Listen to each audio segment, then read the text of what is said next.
2016 году на полях 20-го саммита Россия-АСЕАН в Сочи состоялась встреча между президентом России Владимиром Владимировичем Путиным и премьер-министром Камбоджи Хун Сеном.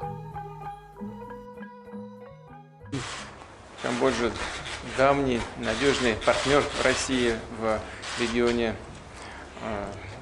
в азиатском регионе, а вы известны в нашей стране как давний и надежный друг нашей страны. Поэтому мне особо приятно встретиться с вами и поприветствовать.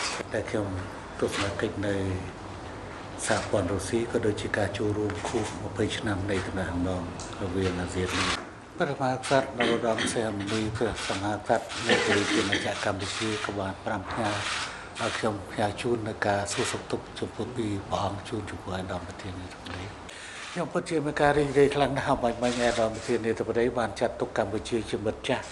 ហើយក៏បានចាត់ទុកខ្លួនខ្ញុំគឺជាមិត្តដែលគួរឲ្យទុកចិត្ត